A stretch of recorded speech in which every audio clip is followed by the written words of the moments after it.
Hey guys, welcome to this Eyer webinar where we will be talking about the AIOps Playbook protocol we did publish a couple of weeks back. Think of this as a sort of more like an office hour where we will share our knowledge about what we built. Feel free to ask questions. We'll try to make sure we have some time at the end to pick up any questions being asked during the event. This is also being recorded. I know there's quite a few people that have asked for the recording to be distributed, and which will be done. There's 150 people signed up, approximately, about 30 plus countries, so essentially most of the time zones across the world. And we have people attending from a lot of different industries. So everything from high tech to system integrators, consultancies, the most well-known consumer brands. We got banking, tech, airlines, pharma, you basically name it. Enterprise IT is among them. Internet search. So let's get going. My name is Ivar. I've been running B2B software as a service companies or building for about 25 years. And my perspective behind my passion for AIOps is mostly from a business perspective, where I've always been looking for ways to understand what's happening deep into the technical stack, but also across every single technology being used to understand how IT is impacting a customer's behavior of an application. So I'm trying to make sure that, or avoiding really, customers complaining to support instead of really resolving and understanding issues before they are being impacted. So I have a lot of experience running 5.9 SLA type of companies, which means that then you really need to get ahead of customers' experience a performance issue. In this webinar, we will be going through a big part of this playbook. And I've got with me Marius, who represents Eyer from a product and more technical and integration experience. 25 plus years of IT development, consulting, and integration experience, and also in the AI ops space. So the team behind Eyer has been working on building AI-powered monitoring and observability solutions for more than a decade. Alessandra is here with us, who is a deep technical data scientist who runs responsible essentially for all the algorithms we're running. She will talk a little bit about simply the pipeline and the algorithms, and also some other fascinating stuff we've been doing lately.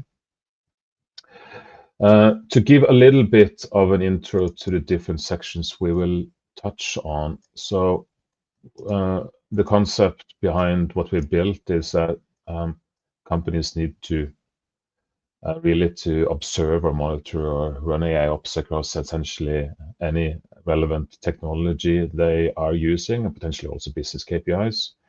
We will talk a little bit about how different agents can be used and set up to harvest data for different technologies. We will be talking about mapping of that data to how we're using it in our application.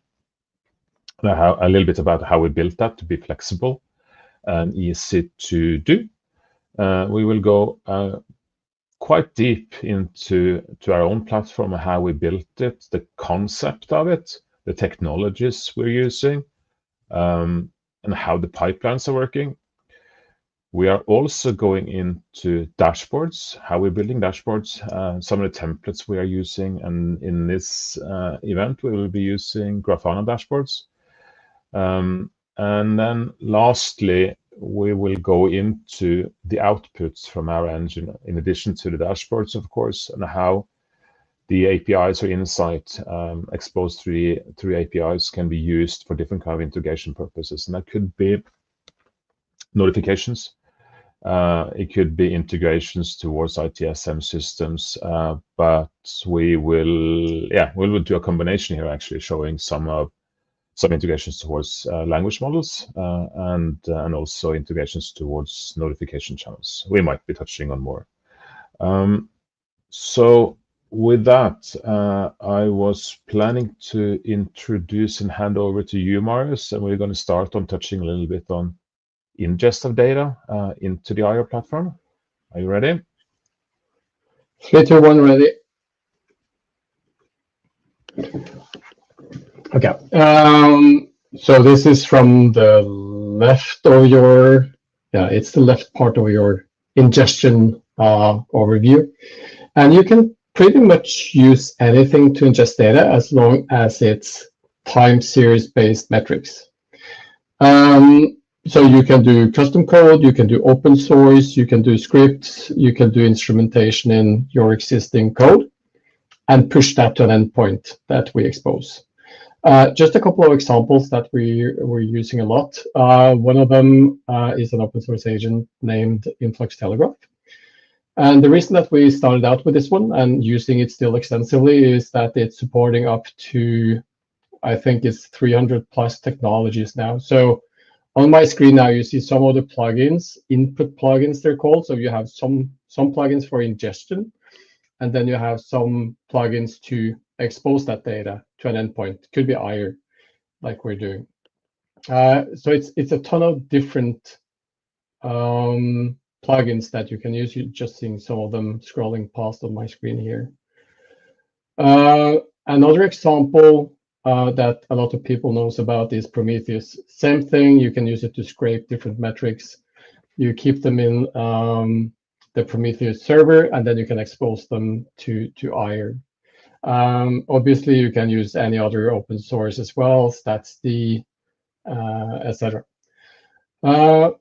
We do have some configs available. We keep publishing these as we create them or third party create them.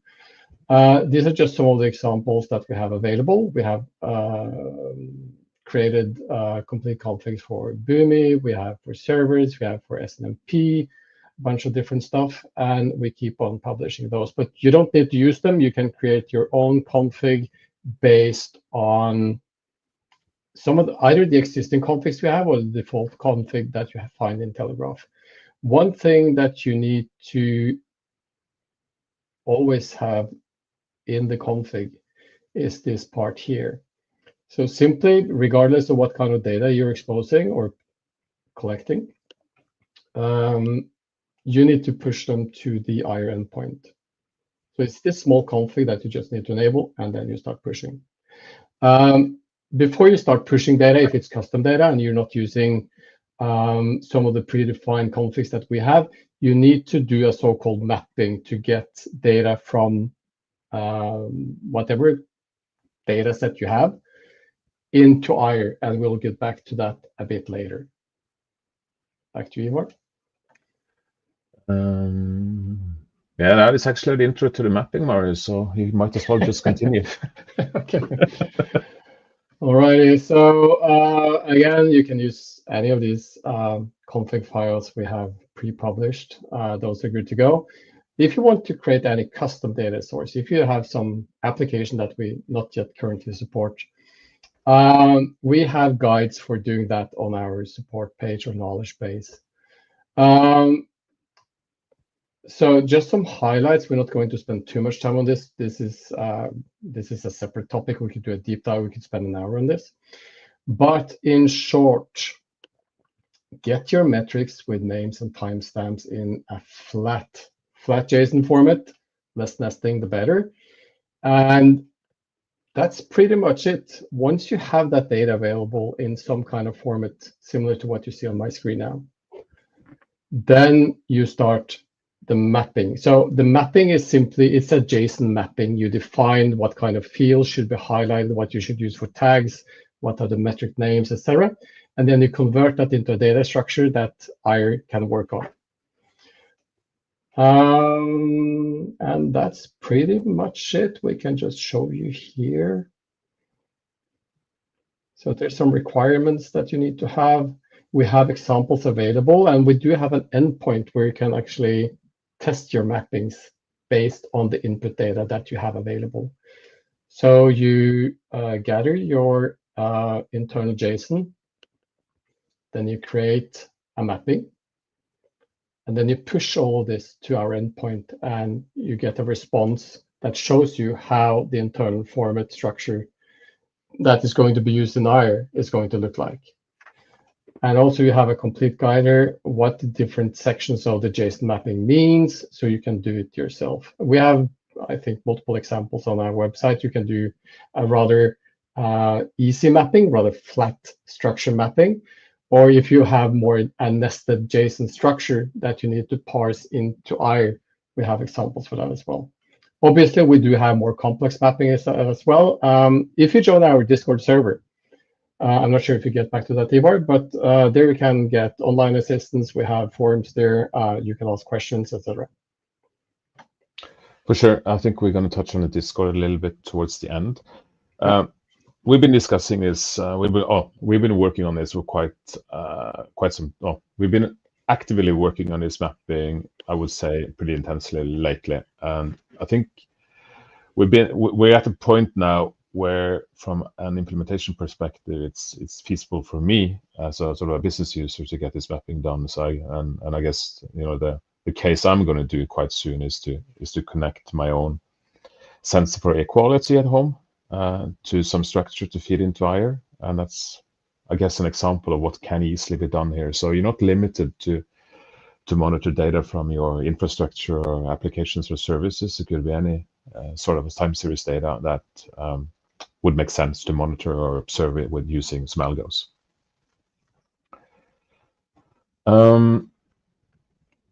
So from a pipeline perspective, so let me go back a little bit to the board, the architecture. So now we've touched a little bit on the flexibility of using different agents to collect performance data or time series data from different sources. And I think it's important here also to mention that business KPIs is definitely something that's completely possible. Marius has been touching on mapping towards our interface and how this engine can work. And now we're going to introduce a little bit the concept of how the engine we've built and the algos and how it works. And now, Alessandra, do you want to use this initially, or do you just want to take over the screen? Let's start from this. Let's start from this because there are a lot of information already. So we left it from the mapping. So now we have our data ingested into Eyer, and so we can start the analysis. And first of all, I just want to say 2 words on what we are doing, what are the main functionalities. So when the data are ingested, basically automatically all the data all the time series, all the metrics that you ingest are elected for analysis, for anomaly detection and machine learning. So this means that all the data that you send in will be analyzed by our engine. And the analysis happen first metric by metric. We determine our algorithms learn what is normal for each metric, because we need to know what is normal before we alert on what is anomalous. And this is happening for all metrics, metric by metric. And then we have a correlation engine running on top of that, which will scan all the metrics for correlation, so learning which resource is working with resource, and group all together in groups of correlated metrics resources. And these 2 part of our tool collaborate to build a meaningful alert. And this alert, in this alert, we will gather all the anomalies belonging to correlated metrics. So you see, we deliver an alert with context. So you can see all the anomalies that are going on correlated resources. So you have an information on how the anomaly is propagating to your system, because things are intercorrelated, they are correlated. So of course, an anomaly is never an isolated thing. It's very rarely an isolated thing. When there's something deviating, this will impact multiple resources most of the time. And this is like, yeah. And in contrast to other ways of working, what is the benefit of what we're doing here? Yes, I will go to that immediately, because we developed this thing with in mind two principles that are, or better, three principles that are automation, availability, and algorithmical quality. And first of all, let's go to automation, because that is the answer to your question. It's we developed this to be fully automatic as possible. So once the data are ingested, we don't require any action from the user. So we are going to automatically learn what is normal and not normal. We don't need any manual threshold to be set up in order to alert. And a lot of tools still rely on the user manually setting up this threshold. But we go beyond that, because there are tools that use algorithms to analyze and do anomaly detection. But these tools will require the user to pre-select which metric you want to alert on, and then go and also even select the type of algorithm that they are going to use to build this anomaly detection model. Eyer does this behind the curtains. The user doesn't need to take any manual action here. And also the correlation, it happens only based on data. So we scan the data, the structure of the data, and we find out correlation only based on the structure of the data. We don't need any input from the user to know how the topology of the system is formed. So you see, fully automated. The second thing that I mentioned is availability. So we are an anomaly detection tool. We need to be online. We need to deliver things in a timely manner. We need to have algorithms and a pipeline that is performant, that is available, that doesn't have bottleneck, that parallelize and scale well. And also in the engineering of the algorithm, you always to think about it, because on one side you have data the algorithmical quality that is very important, but on the other side you have this constraint of being available and being performant. So when you develop, you have to have these two things in mind at all time. So of course we test our algorithms using like traditional ways of testing, like F1 score or performance metrics, or even like testing on use cases with the user testers and all these things. But at the same time, we take care that our pipeline can run stably when we are live, when we deliver the alerts to the user. So this meant also a big work balancing different type of technologies. So you can see we integrated in our pipeline a lot of things, and it's based, a lot of things that I say are based on the Azure technologies, but we use also beyond that a lot of different technologies. So we use different storages depending on the use that we need. We have influx, as Marius mentioned. We have MongoDB and another, for example, and also we use Spark for parallelizing our algorithm because they have to scale very quickly. I'm not sure if I mentioned influx, but I'm getting back to that when we're going to show the dashboard. So thank you for introducing that. Yeah, That's good. yeah, okay. We mentioned, you mentioned only Telegraph now that is in the Influx It realm. doesn't matter. Yeah. Yeah.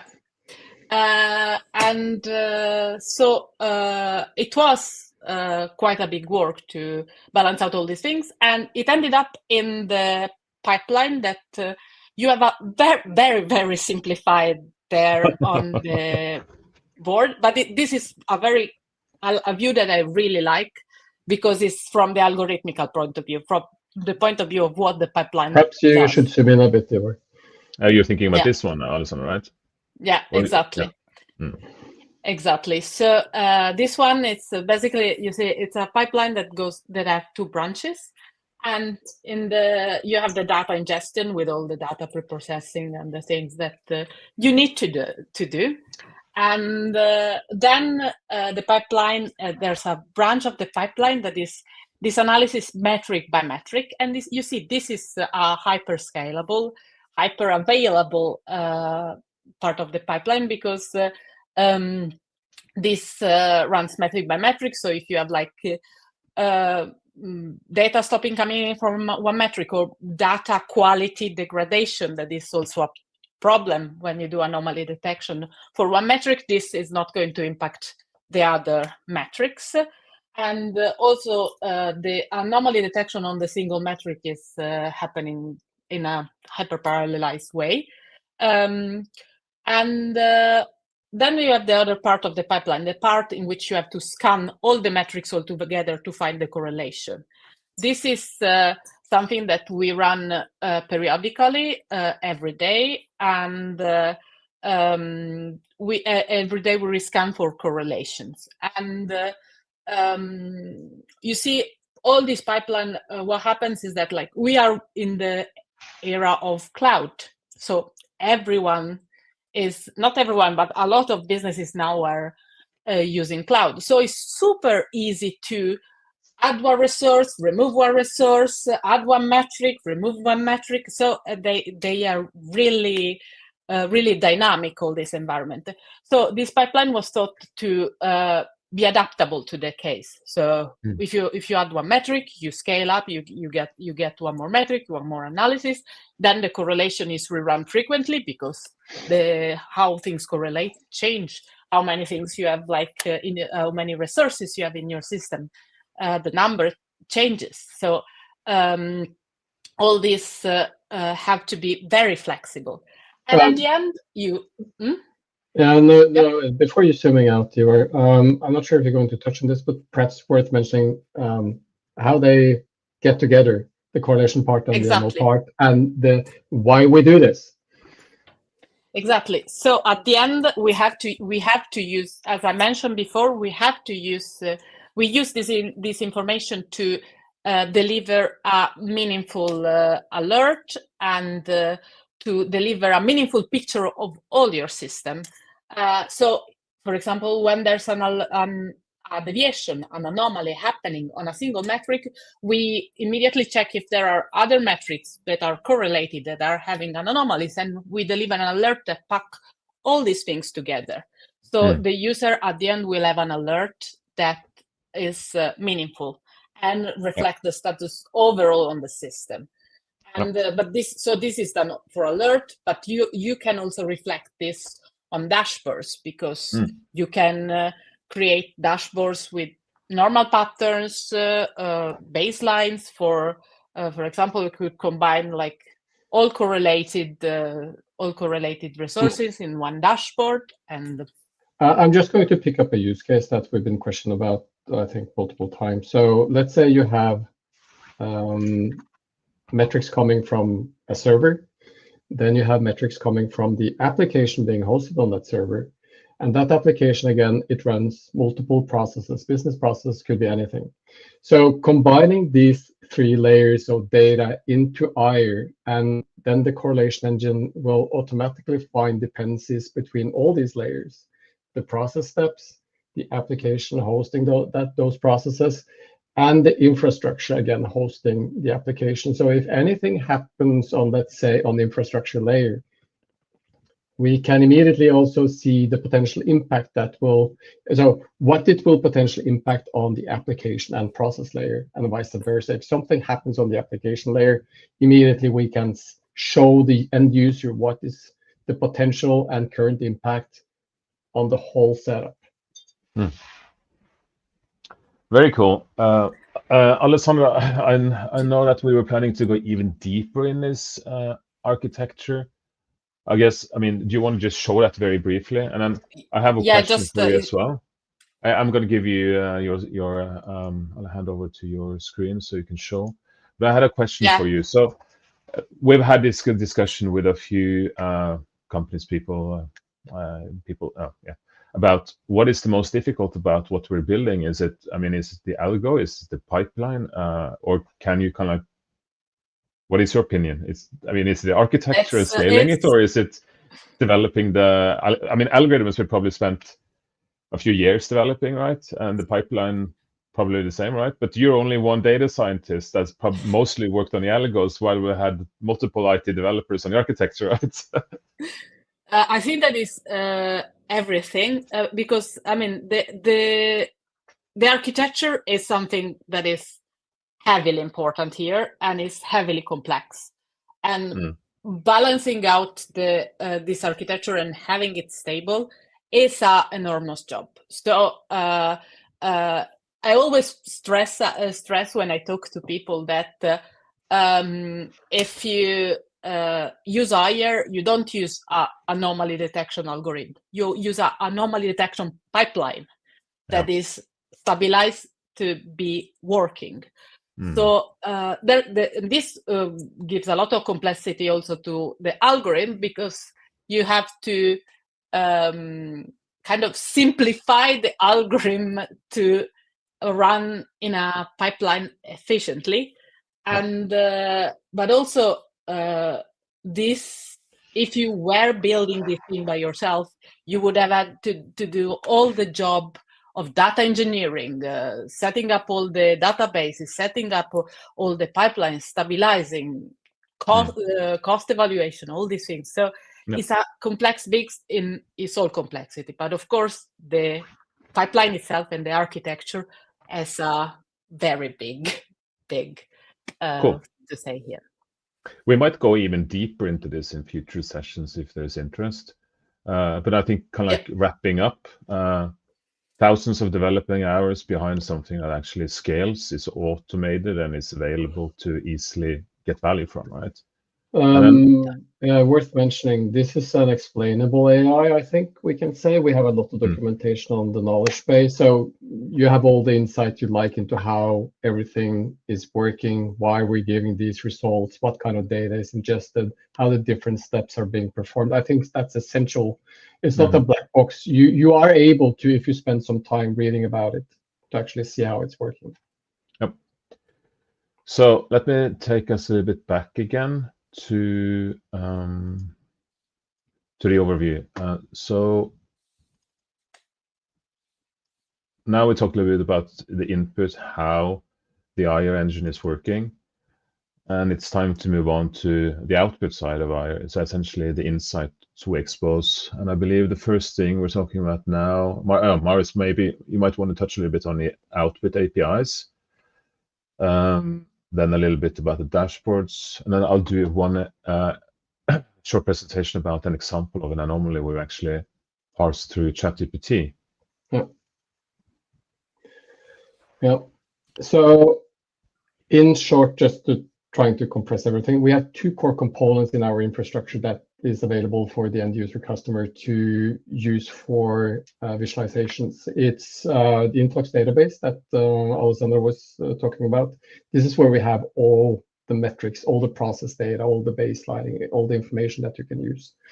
And then we obviously have some APIs that expose additional information like alerts and correlation topologies, and you can deep dive into a single anomaly alert to get the full history if you want to chart that and understand how every single alert is evolving.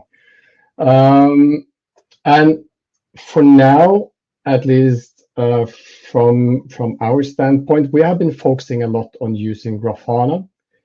It's the ideal tool to use for charting, managing multiple data sources, slicing and dicing all different information and having different views. But this does not mean that you have to use Grafana, since we have all the data available from the Influx database. We have APIs, which you can use anywhere. Feel free to use this and bake your own UI if you'd like, or use another solution, as long as it can ingest data from these two sources. But what you see on my screen now, we have some templates available. So in Grafana, you can import dashboards in a JSON structure. So we have some generic, I would call them generic, dashboards that you can start using immediately. We have something called alert investigation flow. I'm going to show how this is being set up. But it's a generic flow that highlights how many metrics we're monitoring, how many nodes or components we're monitoring, what kind of alerts are currently ongoing on everything that you monitor, timeline data, chart information on the metrics that are having an anomaly, etc. Then we have something called node charting. It just allows you to pick whatever you're monitoring and look at the data from that specific component. If it's an application, resource type in Azure, network components, etc. And then some other stuff, also topology. So Alessandro was mentioning that also the correlation engine is used to create good alerts with a lot of insight. But at the same time, we can expose this overall correlation topology that you can do in Grafana as well. Yes, so these are the generic parts that I was showing. You can bake also. We have an API that allows you to take whatever metric or component that Eyer is monitoring, put some information into an API, and in response you get a JSON in the Grafana structure, and then you can just import that one into Grafana. So it's really easy. You see the API here. You feed it with some node. So a node is a logical entity in Eyer that has a set of metrics. We can get back to this when we're doing a deep dive on the mapping and how Eyer is working. And then a stat ID. A stat ID is basically one of the metrics that are connected to this ID. So if we take a server, that could be a node, and then a metric. This metric ID, for instance, could be CPU.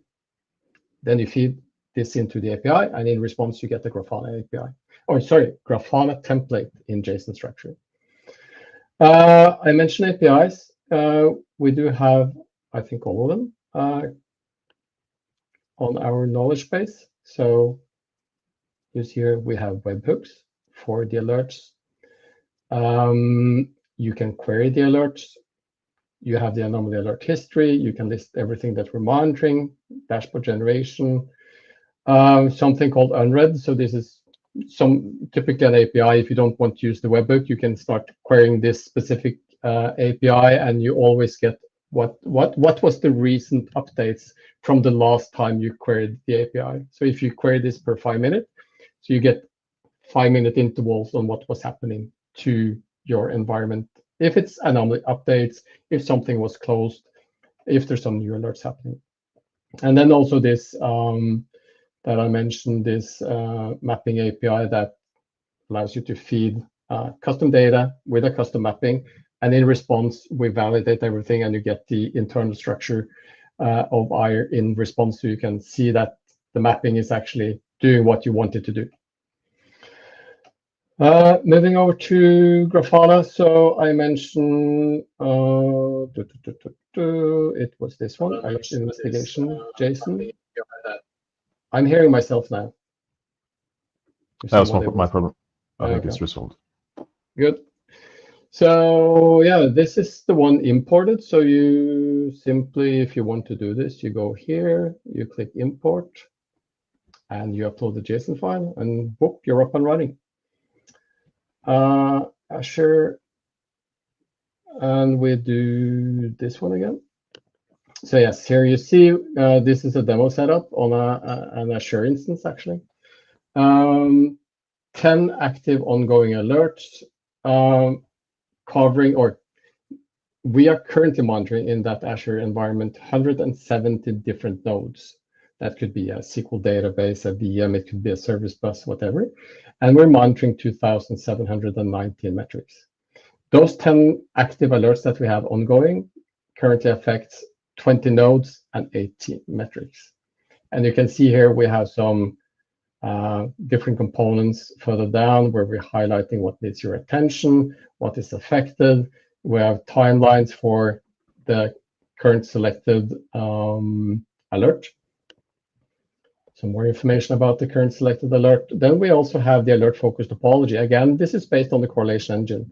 So if we zoom in here, for the selected alerts, you can see some of the components that are depending on each other. We have storage accounts, we have websites, we have service buses, etc. And you can see their statuses. So red means that this component has a critical anomaly. This is a medium anomaly. And then you can see something is just gray. Those components are not impacted currently. There's no anomalies. But since we have correlated everything, we know that these components interact with each other. This is the potential impact if this situation continues to escalate, because what's happening here is impacting this one, is impacting this one, etc. But as of now, this is not getting out of hand. It's still controllable, it's manageable, you can be proactive, and you can de-escalate the whole situation. And I mean, if you look at this from a business perspective again, which is always my perspective, you might be able to understand which customer application is being impacted by something happening in your infrastructure or service level or anything, right? Yeah. And then you have the metrics also for the metrics that are affected in this alert. And you asked me to, I just blown up another chart just to show you this baselining concept. This is SNMP monitoring. This is monitoring a switch, an 8-port switch. This is one of the switches or switch port incoming traffic. So this is the main port on the switch. So this covers pretty much all the traffic going in and out to the internet on this network. And you can see here the main baseline, which is this, what should we call it? Cyan one, greenish one. And then you have the secondary baseline. I will hand over to you shortly, Alessandra, so you can explain a bit more. And then the yellow line chart here, that's the actual values coming from the charts, from the port. And these are in bytes, I think. So you can see that the baseline in machine learning is actually learning the behavior on how this metric should behave at any given time. And it scales. You could monitor millions of different metrics. And we baseline and understand everything. So Alessandra, do you want to give a very brief introduction to the baselines and why we use multiple baselines, etc.?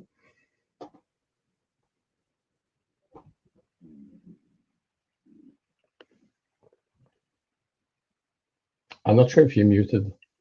Yeah, no, 1 second. It decided not to unmute myself. Okay. Yes, live is always fun. So here you mentioned that we have multiple baseline, and this is another thing that makes Eyer different from anyone else I know, because we monitor, but like the metrics that we monitor, often they don't have only one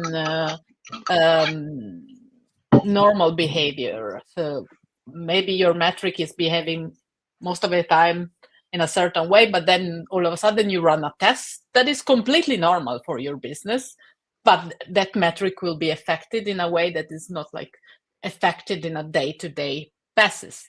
So what we do is to create several baseline, a main one that correspond to the behavior that we have been observing most frequently, and a secondary one that, or secondary ones that are correspond to behavior that are observed frequently enough, but they are not different from the main behavior. And this also allows us to classify deviation and things that deviate, because whatever is in the main baseline is the business as usual, so doesn't need to be alerted. Whatever is in the secondary baseline is most probably business as usual, but sometimes this can hide other problems, so it's just something that needs to be recorded, most probably not alerted. But we decided also that we needed to differentiate these two type of behaviors. But there's a lot more to say about that.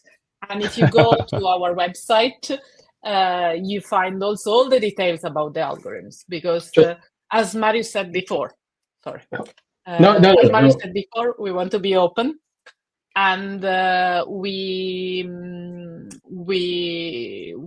want our algorithms to be interpretable.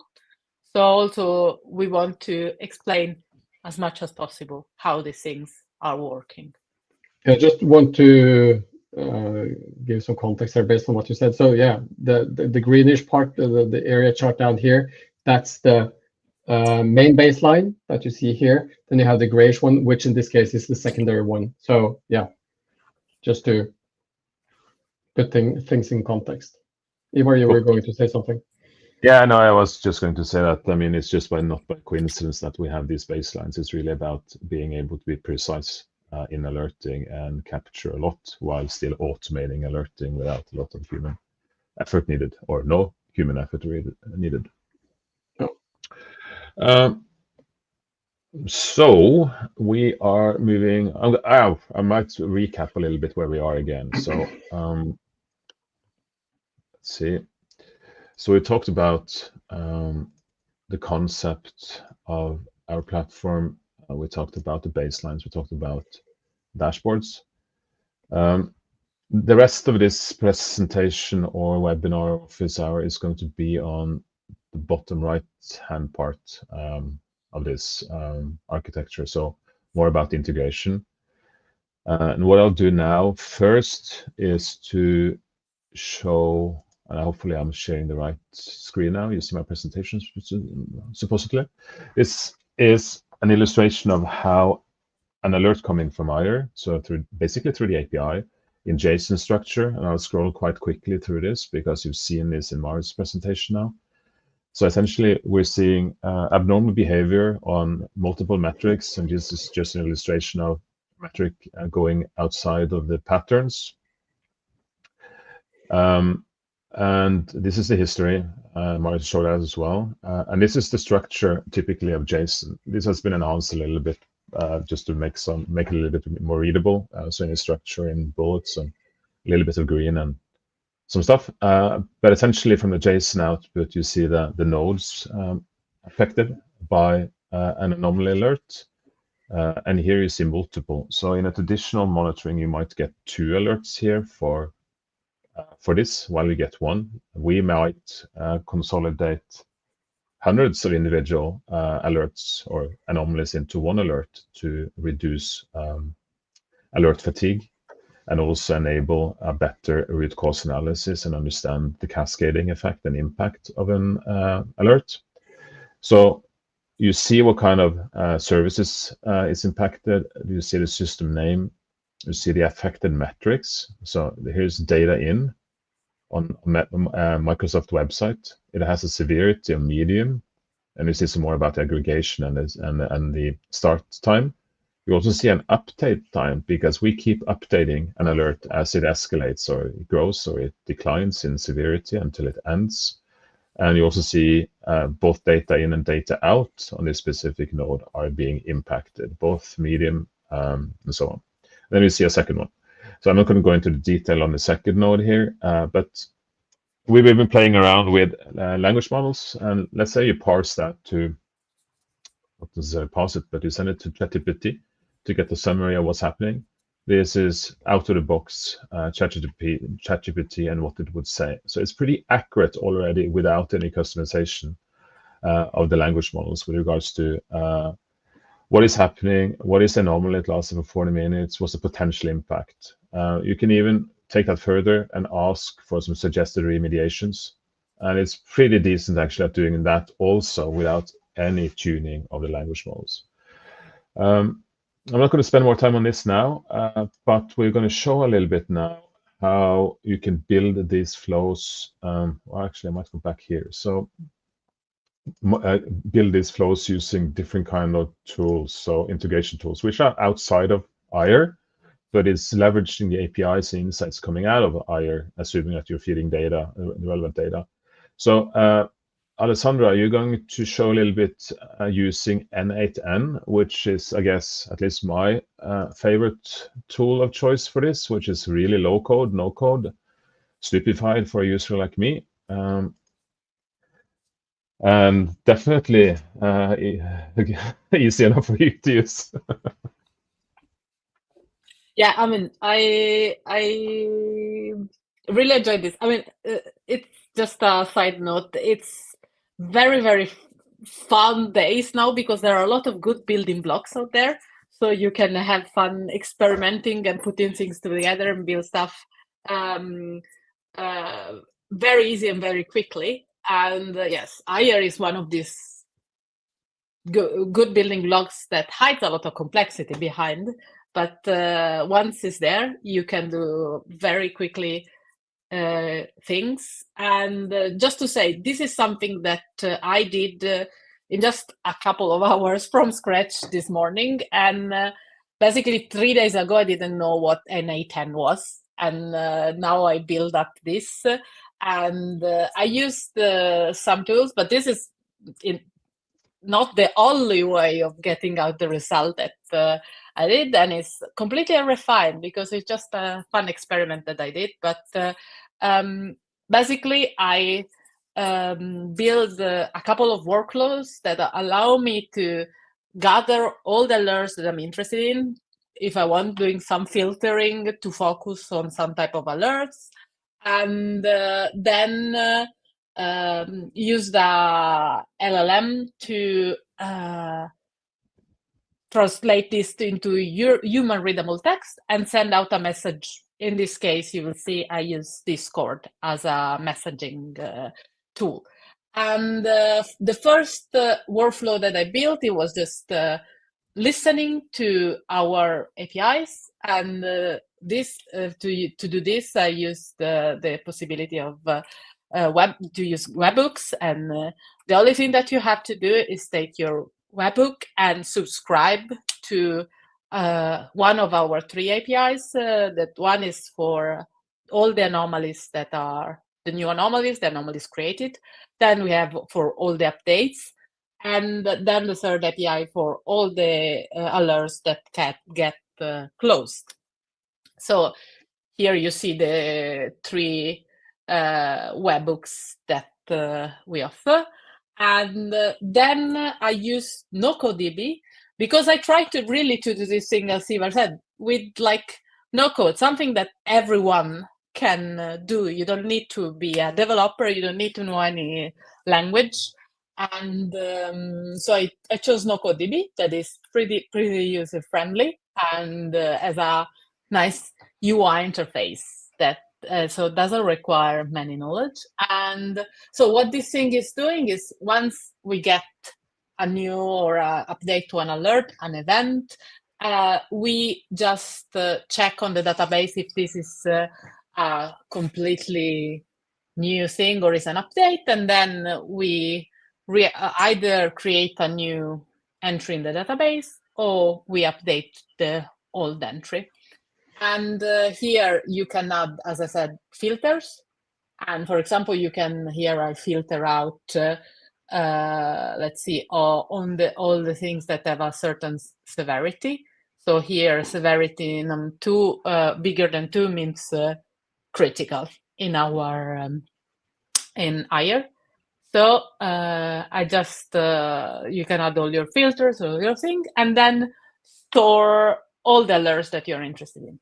But then that's the fun part because I have my database, and then I can have something that, for example, runs on a schedule here.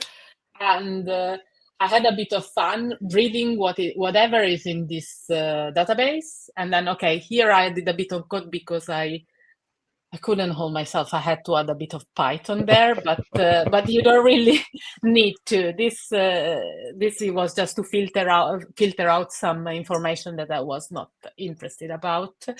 But there are other nodes, other tools that you can do that you can use to achieve the same thing. And then yes, I packed everything into LLM. Here I use the Azure OpenAI because we had it available in our company, so I just use that. But you can integrate the LLM model that you want. Yeah, worth mentioning, we're running our own instance, so all your data is kept in your own instance. You're not sharing or caring with anyone else. Yes, exactly. That's important. That's very important. That's very important to say. And yes, the result is sent on Discord. So now I can run. Let's see if live works. Yep. Now the LLM is deciding, and the question that I ask in the LLM is basically based on the data, the input data. Can you tell me what happened in the last 6 hours? Okay, so this is set to, of course, to happen on a schedule, right? So you're just triggering that to do it now live, right? Oh, now, just for example, right? Yep. And then yes, now it's here is our Discord, and you can send it to Discord here now. You see, it arrived in Discord, and there is what it says.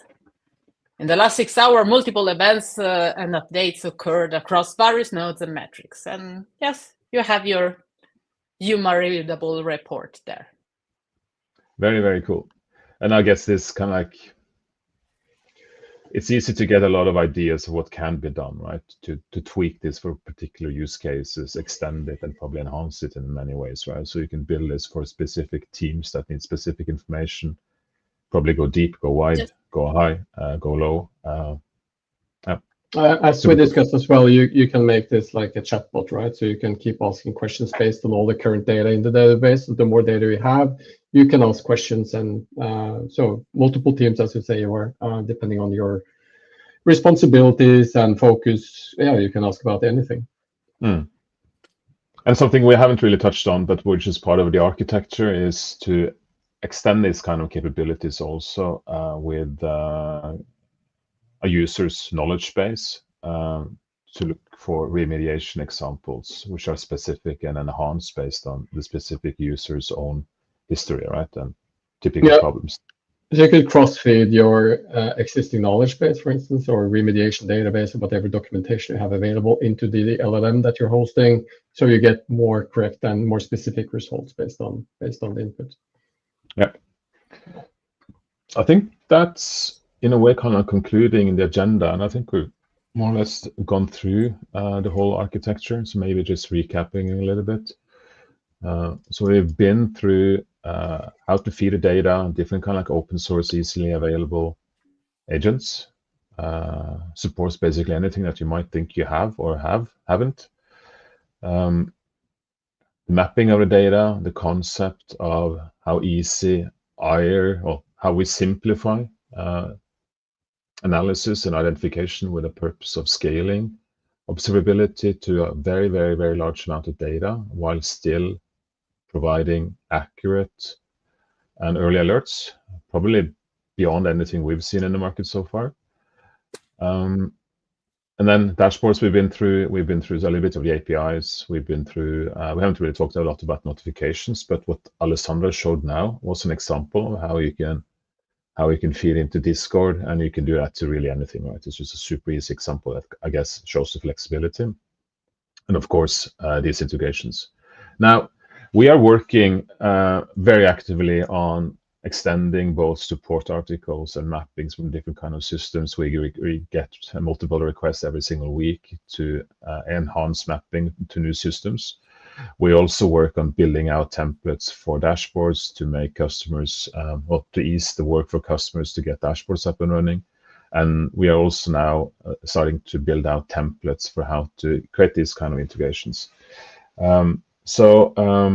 For those that are interested, I suggest you get in, well, if you're interested, I suggest you head over to our Discord channel, and that's also what Alessandra showed.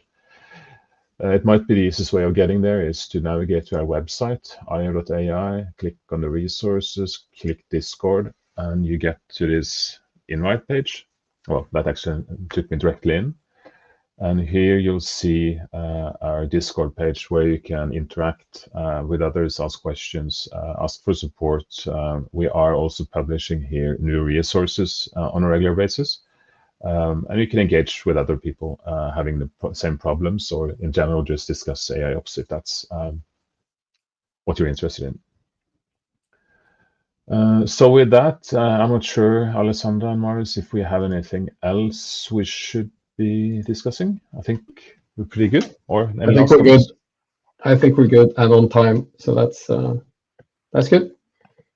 I just want to add that whatever I showed before, I will make. I refine the template and I will make them available because when we develop things for ourselves, then because we use Eyer and we share whatever we think that is valuable and useful. So the templates for Grafana are available, as Marius said. I will do the same with the N10. Yeah, and if you have some requests, Discord is the place to do them. Ask about anything. If you need something, we can help. We'll do that. Good stuff. I think that was the last word. Yep. Thank you, guys. Bye-bye. Bye.